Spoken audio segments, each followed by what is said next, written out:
Hey everyone, and welcome to the channel where we love to talk about movies. Welcome especially if you're new. If you enjoy talking about movies and staying up to speed on what's in theaters and what's worth checking out, be sure to hit that subscribe button so you never miss a review. Alright, with that, we're going to get into today's review, which is for Puss in Boots: The Last Wish. I saw this yesterday in theaters, so let's dive on in. So in this movie, Puss in Boots discovers that his passion for adventure has taken its toll. He has burned through 8 of his 9 lives. Puss sets out on an epic journey to find the mythical last wish and restore his 9 lives. So I'm just going to talk to 5 points about this film and then wrap up with a kind of letter grade and my overall recommendation. So first and foremost, I love the animation style of this movie. It's not your typical kind of like 3D animation that you'd get from Pixar or DreamWorks for the last 10, 20 years. It was more similar to something like the Mitchells. I forget the full name of that movie from last year, and then like Spider-Man Into the Spider-Verse or Arcane. It just kind of has a slightly more artistic animated feel, and I thought it worked great for the film and looked absolutely great on the big screen.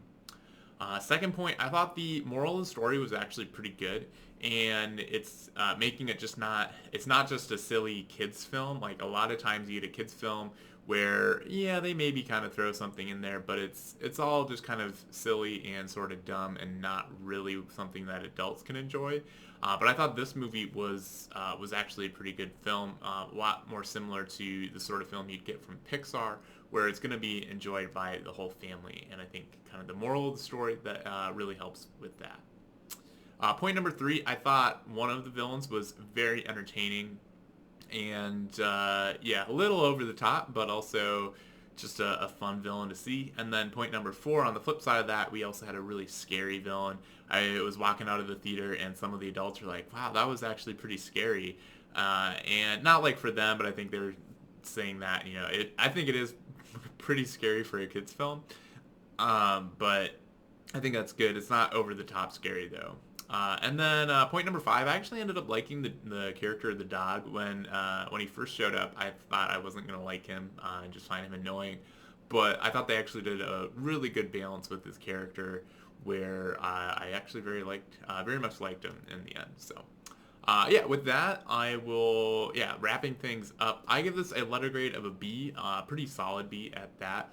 I think I thought about putting it in the A category, but it didn't wholly like it didn't really push that next level for me personally. I do think the animation style is really good. It's one that I would recommend if you're looking for something to see, but I don't think you're gonna miss out if you don't see this one.